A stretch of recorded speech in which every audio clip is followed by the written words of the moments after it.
Mets ta ceinture. On va voir ensemble 16 signes évidents qui montrent que la crypto est là pour rester. On va le faire en passant en revue le rapport crypto A16Z 2023. Alors, si tu ne les connais pas, A16Z, c'est un gros fonds d'investissement qui a été créé en 2009 et leur spécialité, c'est d'investir dans les startups à leur commencement. Et parmi leurs investissements, il y a de très très belles réussites comme Airbnb, Coinbase ou Pinterest. Déjà, rien qu'à travers cette petite présentation d'A16Z, on a déjà répondu à la question. Mais bon, on va quand même faire l'exercice et tu pourras télécharger ce document pour avoir les 16 signes en t'inscrivant à la newsletter. Le lien sera en description. Mais avant ça, on va tirer au sort ensemble les deux grands gagnants du NFT de la collection 1000 merci que j'ai créé pour remercier toutes les personnes qui donnent de la force en partageant des commentaires sous les vidéos. On le fait ensemble, comme ça c'est fait. Premier grand gagnant, félicitations à toi. Deuxième grand gagnant, félicitations à toi. Donc vous pouvez me contacter par mail avec une adresse ERC20 pour que je puisse vous envoyer les NFT. Maintenant tu connais. Si tu connais pas, ici on parle crypto, Web3, DeFi pour s'enrichir et être libre. Si ce sont des sujets qui éveillent ta curiosité et ou te passionnent de manière incommensurable, tu sais ce qu'il te reste à faire. Maintenant, mets-toi en mode Zeppo, boisson sur le tech, et c'est parti, on commence.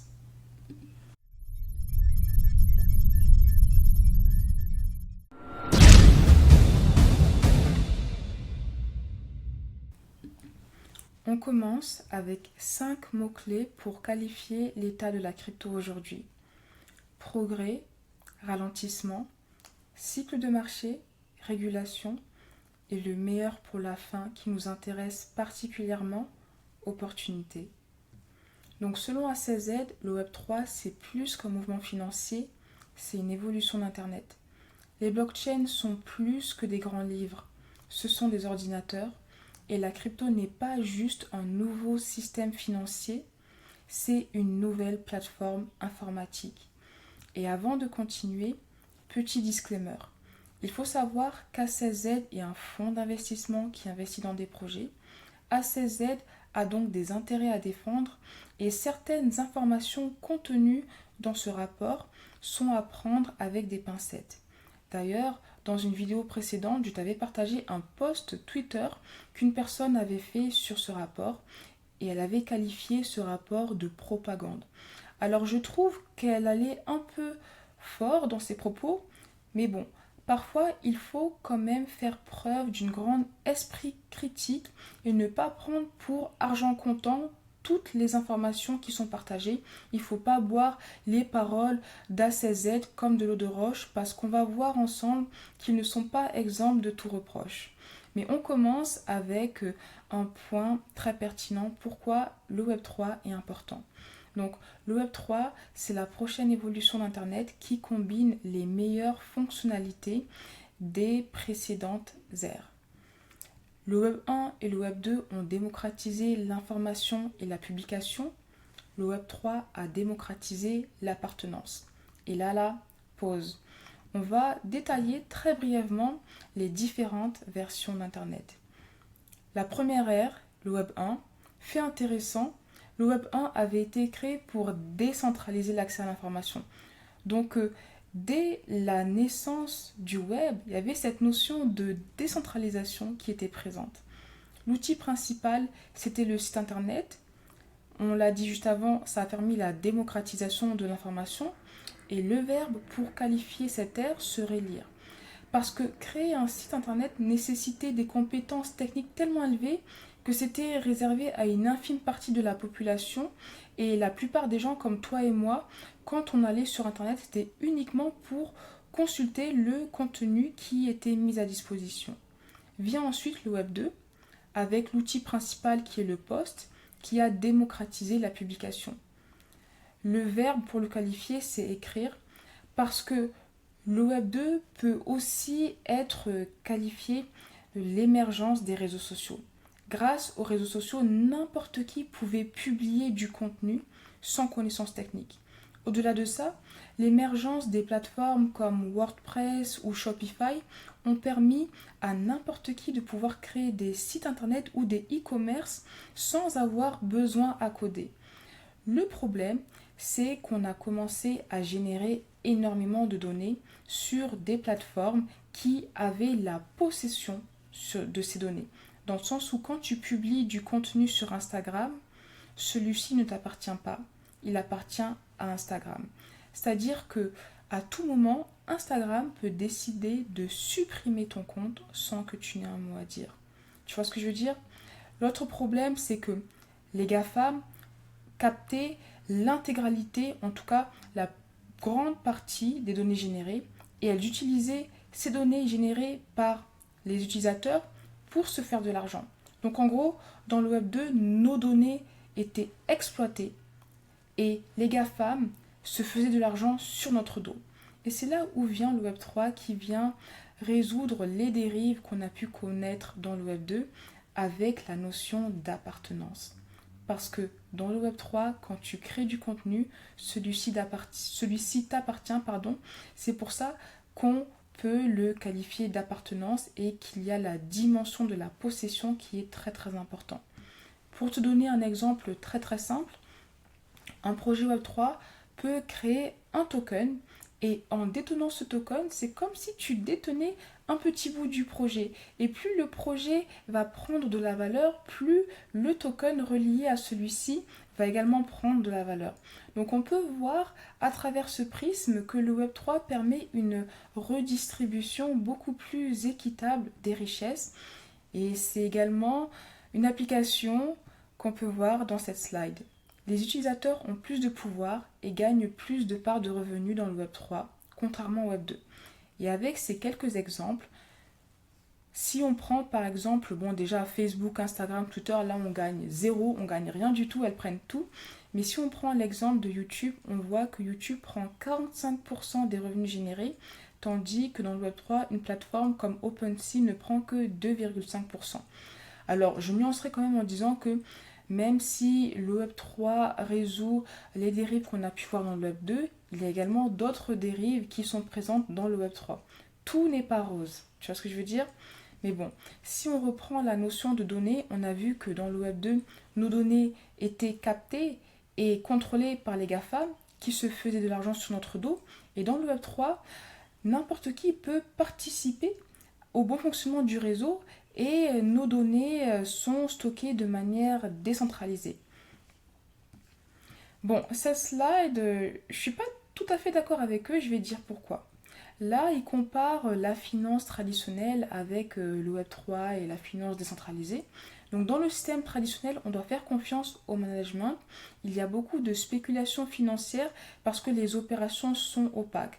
Les entreprises agissent comme des boîtes noires, tandis que le Web3 prône la décentralisation et surtout la transparence grâce à la blockchain, même si, encore une fois, toutes les blockchains ne sont pas transparentes. Mais je nuancerai quand même en disant que même si la transparence est une caractéristique principale de la blockchain, sauf exception, lire les transactions et comprendre les flux de transactions est quand même assez compliqué, ce qui fait que malgré cet écosystème transparent et décentralisé, la spéculation financière est toujours présente et on va voir qu'ACZ est expert en la matière. Donc là, on va passer au cycle de marché. En fait, on peut voir que l'histoire se répète quand les prix augmentent. L'intérêt relié aux cryptos augmente, les nouvelles idées également augmentent, les nouveaux projets et les nouvelles startups se créent, ce qui pousse les prix à augmenter et rebelote.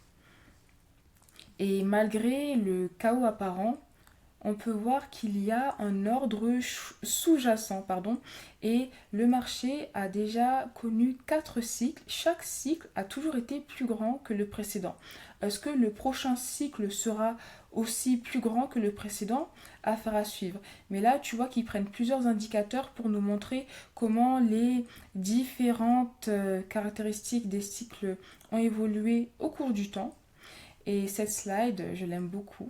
Elle nous montre que les meilleurs produits se construisent peu importe la situation financière du marché. Et j'irai encore plus loin en disant que c'est dans les périodes de crise que les plus beaux projets se créent. Et si on prend la crise de 2008, la crise de 2008 a permis de voir le jour, a permis au Bitcoin par exemple de voir le jour, ou à des grosses entreprises comme Pinterest et Airbnb. Et là, on se trouve ici, et je pense que les meilleures opportunités d'investissement se trouvent maintenant. NFA, Dior, mais de manière générale, c'est quand 90% des gens se désintéressent au marché que justement les meilleures opportunités apparaissent. Et là, on va passer aux tendances à suivre. Donc, les blockchains travaillent sur leur mise à l'échelle à travers plusieurs chemins très prometteurs. Il y a déjà la nouvelle génération des blockchains de Layer 1, comme Solana, Aptos, Sui, Avalanche, NIR. Et là, je nuancerai. Rappelle-toi, au début, je t'ai dit qu'ACZ, c'était un fonds d'investissement. Donc, il est fort probable qu'ils décident de mettre en avant les projets dans lesquels ils ont investi. Tu vois ce que je veux dire? Parce que là, si on passe à la catégorie des blockchains avec une application spécifique, je trouve qu'il y a une blockchain à fort potentiel qui manque, c'est Sei. Sei Network qui se concentre sur le trading. Il parle également des optimistic roll-up. Donc, les optimistic roll-up permettent de rassembler plusieurs transactions ensemble pour réduire les frais de transaction et aussi permettre à beaucoup plus de transactions d'être réalisées et participer à la mise à l'échelle du réseau. Et les exemples les plus populaires sont Optimism et Arbitrum. On a également les Zero Knowledge. Donc la technologie des preuves de Zero Knowledge est une méthode cryptographique qui te permet de prouver que tu détiens une information sans révéler l'information en question. L'autre chemin assez prometteur, c'est la disponibilité des données. Donc, ce sont des solutions pour augmenter la capacité de la blockchain à stocker et à accéder aux données. Donc, on passe à la suite. Donc là, on fait un focus sur les roll-up, les solutions de Layer 2 qui permettent la mise à l'échelle d'Ethereum. Et on peut voir qu'il y a 7% des frais sur Ethereum qui sont payés par les L2. Et on peut voir qu'il y a un engouement croissant sur les L2 parce qu'on voit que les frais augmentent au cours du temps. Et plus on paye des frais sur une blockchain, plus ça veut dire que la blockchain est utilisée. Là, on nous parle d'Ethereum. Alors, c'est un événement majeur qui s'est produit, il me semble que c'était fin 2022. Ethereum est passé du Proof of Work au Proof of Stake et elle a réduit sa consommation d'énergie de 99,9%. Alors, ça a eu deux effets majeurs.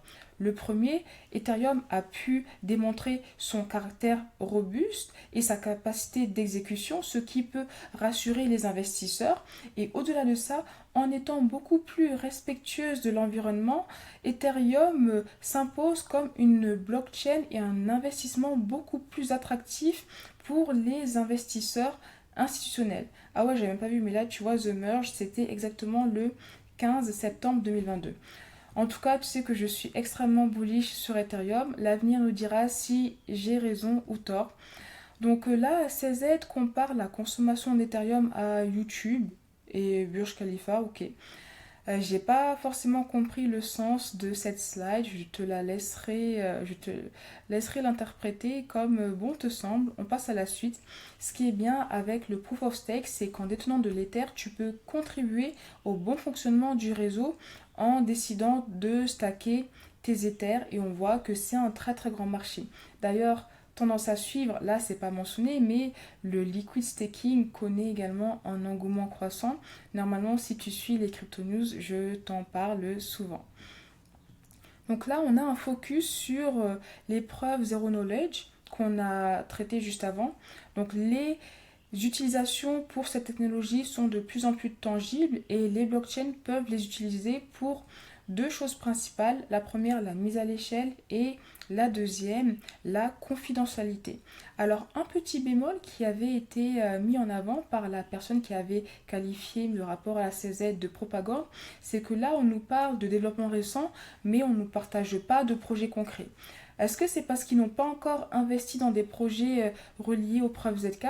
Je ne sais pas, mais tu vois que même si on a des informations très intéressantes, on n'a pas la totalité des informations disponibles autour des preuves ZK. C'est pour ça que peu importe les rapports que tu suis, il faut tout le temps les alimenter avec tes recherches personnelles. Bon, on passe à la suite. Là, on a des statistiques qui montrent que la technologie ZK est en train de prendre un momentum. D'ailleurs, dans les crypto news, on avait aussi vu que ZK Sync est en train de capter énormément de valeur. Donc, blockchain à suivre et également tendance à suivre. Là, on a des statistiques reliées aux NFT. On apprend que les créateurs d'NFT ont gagné presque 2 milliards de dollars en royalties, mais à nuancer, on voit que les royalties gagnées en 2022 ne sont pas les mêmes qu'en 2023. L'engouement est beaucoup moins présent en 2023, à voir comment cela va évoluer. Slide extrêmement bullish. Les plus grandes marques sont en train d'explorer le Web3 en commençant avec les NFT. Et tu vois, il ne faut pas faire l'amalgame entre les NFT, photos de profil uniquement à but spéculatif sans utilité, et les NFT utilisés comme technologie pour répondre à une problématique concrète. Parce qu'il y a pléthore d'applications des NFT et c'est pour ça que les marques s'y intéressent de plus en plus. J'en avais déjà parlé dans plusieurs vidéos, mais si tu veux que je refasse une vidéo spéciale sur les différentes applications des NFT, n'hésite pas à me le dire en commentaire. Là, on passe à la suite et on va parler du Web3 Gaming qui est également une très très grosse opportunité pour accueillir des nouveaux utilisateurs dans la crypto. On peut voir que l'année dernière, il y a eu 717 jeux Web3 qui se sont lancés et le Web3 Gaming génère 23 fois plus de transactions sur la blockchain que la DeFi. Tu vois ce que je veux dire? Bon, un jeu Web3 est quelque chose qui prend du temps à se développer, mais selon moi, il y a des pépites à fort potentiel qui sont en train de se développer à l'heure où on se parle. Et si c'est un secteur qui t'intéresse, je t'invite à creuser pour voir quels sont les jeux Web3 qui te paraissent les plus pertinents. Donc, on voit aussi que le Web3 expérimente une nouvelle forme de gouvernance de ces communautés à travers les DAO qui sont des organismes autonomes décentralisés. En fait, une DAO, c'est une organisation qui est régie par un token et toutes les personnes qui détiennent ce token ont un pouvoir de décision dans le développement de la DAO. Et là, on peut voir que la participation dans la gouvernance de ces DAO est en croissance.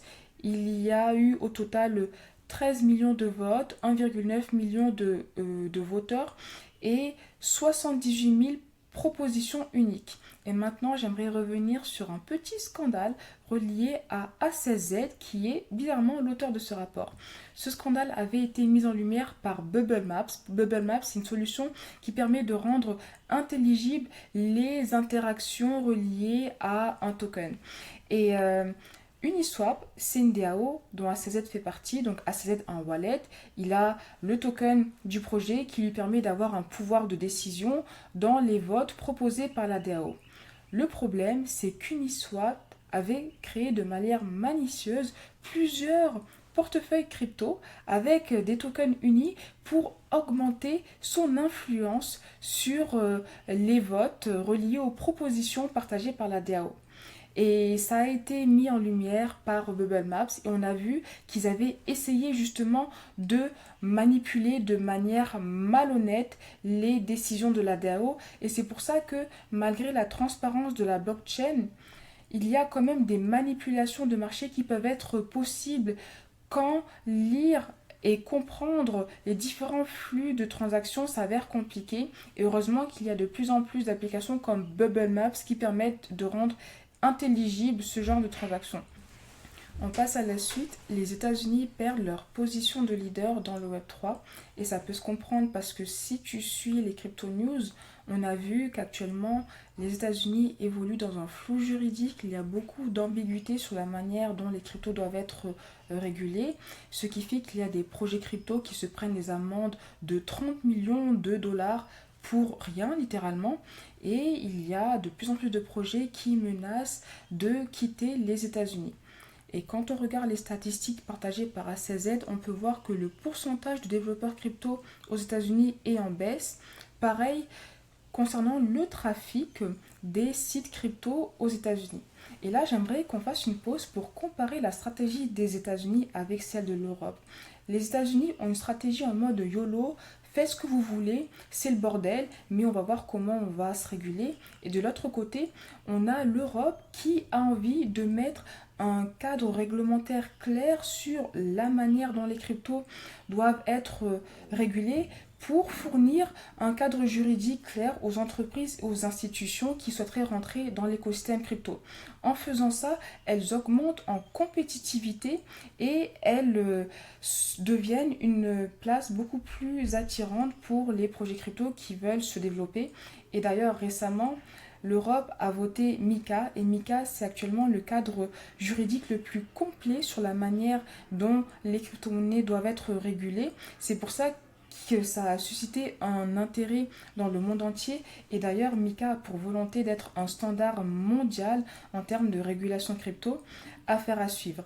Mais bon, c'est dommage quand même que les États-Unis perdent leur talent avec cette ambiguïté juridique. Donc on peut voir que la régulation a une forte influence sur l'évolution des projets crypto. Alors je t'avoue que ça c'est une partie qui me fait le plus mal à la tête.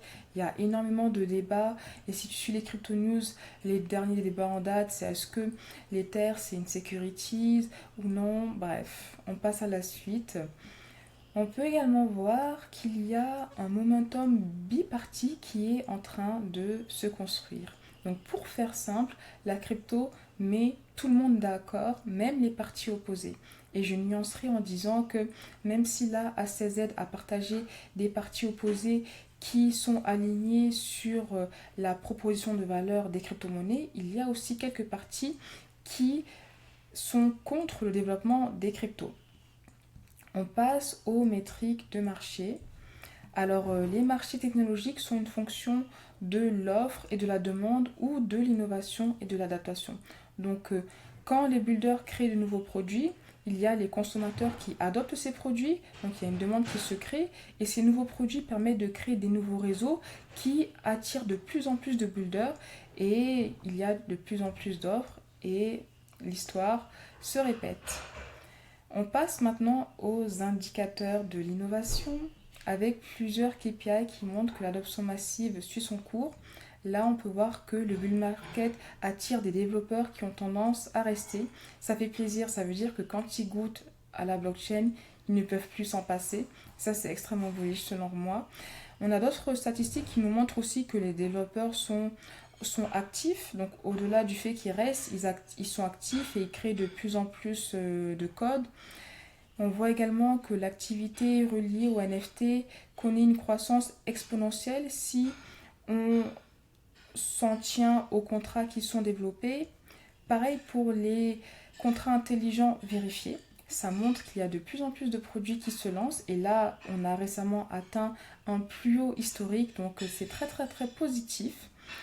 Une autre statistique reliée aux développeurs, on peut voir que la crypto intéresse de plus en plus la recherche académique, donc c'est très bullish, les intellectuels s'y intéressent et l'intérêt relié aux emplois crypto est aussi corrélé au prix des cryptos, donc quand le prix augmente, il y a de plus en plus de personnes qui recherchent un job crypto. Quand ça baisse, inversement, ça peut se comprendre. Mais sur la durée, on peut voir quand même qu'il y a un intérêt croissant relié aux emplois crypto. Et ça aussi, c'est un autre signe positif. On continue avec les indicateurs de l'adoption. Là, on peut voir que le nombre d'adresses actives augmente avec l'adoption du Web3.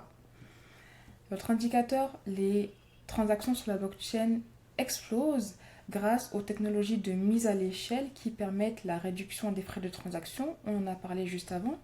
Mais il y a aussi un autre fait à mettre en lumière, c'est que les frais augmentent quand la demande augmente. Parce que plus il y a de personnes qui souhaitent valider des transactions, plus la concurrence augmente, plus les utilisateurs doivent être prêts à payer cher pour qu'une transaction soit validée. Mais grâce aux technologies de mise à l'échelle, les frais de transaction ont aussi tendance à être décroissants. Pour te partager un exemple très concret, les frais de transaction sur Arbitrum sont beaucoup moins élevés que les frais de transaction sur Ethereum. Alors là, c'est une statistique qui m'a un peu surprise. On voit que le nombre de portefeuilles crypto sur mobile est en déclin depuis le début 2022. Et ça me surprend parce que je pense que l'adoption massive va également être catalysée par l'adoption crypto qui va se faire à travers les applications mobiles. Donc je pense que ce sont des données à suivre de très près et quand on va voir un retour de tendance, ce sera peut-être un signe qui montre que le prochain bull run se rapproche. C'est mon analyse, dis-moi ce que tu en penses. Autre statistique très bullish, malgré la volatilité de marché, les volumes d'échanges sur les DEX dépassent les 100 milliards de dollars. Autre statistique reliée au NFT, malgré une période spéculative, le nombre d'acheteurs d'NFT semble être de nouveau à la hausse. On va voir comment ça va évoluer. Et malgré les fluctuations de marché, la demande pour les stablecoins reste toujours élevée. Donc même si on est en bear market, la crypto connaît toujours une demande non négligeable et ça fait plaisir. On passe maintenant à l'index crypto. Alors c'est un index qui a été créé par A16Z. On va directement aller sur leur site. Donc je te laisserai regarder ça de ton côté. Et dans tous les cas, sache que si tu veux avoir les 16 signes qui montrent que la crypto est là pour rester, tu pourras les retrouver en t'inscrivant à la newsletter, le lien en description, comme ça tu auras accès à ce document. Alors merci pour ton temps, j'attends tes retours en commentaire. Si ce n'est pas encore fait, abonne-toi à la chaîne, mets un petit pouce j'aime et moi je te dis à très vite pour une prochaine vidéo.